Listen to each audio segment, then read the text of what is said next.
কারোর জন্য খুব বেশি পাগলামো করতে করতে একটা সময় দেখবেন আপনি একদম চুপ হয়ে যাবেন।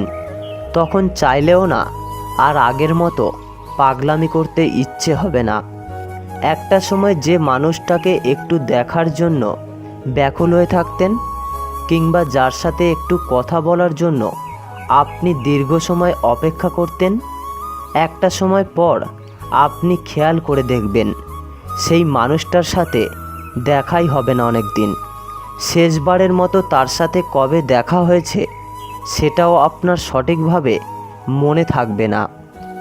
আর যে মানুষটার গুরুত্ব পাওয়ার জন্য আপনি পাগল, আর সেই মানুষটার জন্য আপনি একদিন না আর পাগলামি করবেন না, তখন দেখবেন আপনার মধ্যে আস্তে আস্তে চেঞ্জ আসবে।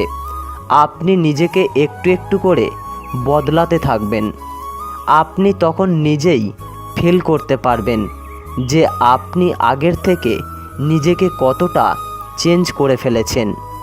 আর যে মানুষটা আপনার জন্য পাগল না, কিছুদিন পর দেখবেন সেই মানুষটা আর এতটা পাগলামি করবে না আপনার জন্য।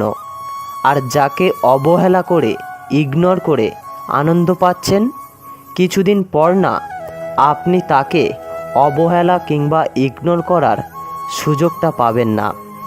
কারণ ততদিনে সেই মানুষটা নিজেকে চেঞ্জ করে ফেলবে, মানুষটার মধ্যে ম্যাচুরিটি আসবে।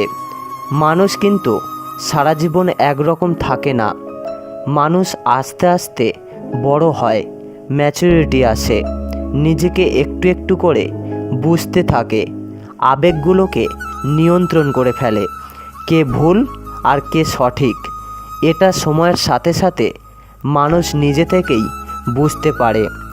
সর্বোপরি মানুষ বদলে যায়, সেটা কারণে হোক কিংবা অকারণে। আর কিছু মানুষ থাকে যাদের বেঁচে থাকা অসম্ভব মনে হচ্ছে, কিছুদিন পর দেখবেন সেই মানুষটাকে ছাড়া আপনি দিব্যি ভালোভাবে বেঁচে থাকবেন। আর যে মানুষটা আপনার জন্য পাগল, কাল সেই মানুষটা আপনাকে এড়িয়ে যাবে। সময় এক অদ্ভুত জিনিস ভাই। সময় মানুষকে ভালোবাসা শেখায়, আবার সময় মানুষকে ভুলে থাকতেও শেখায়। সো ফ্রেন্ডস, আমি আকাশ ছিলাম তোমাদের সাথে, কলমে রূপসা দাস। ভিডিওটি কেমন লাগলো অবশ্যই কমেন্টে জানিও। আর আপনি যদি চ্যানেলে নতুন হয়ে থাকো অবশ্যই চ্যানেলটি সাবস্ক্রাইব করে দিও। আর যারা অলরেডি সাবস্ক্রাইব করেই রেখেছো আপনাদেরকে জানাই অসংখ্য অসংখ্য ধন্যবাদ। আবার দেখা হচ্ছে নতুন একটা দিনের নতুন একটা ভিডিও নিয়ে। ইউদান সবাই ভালোবাসায় থেকো এবং সবাই ভালোবাসায় রেখো। Take care.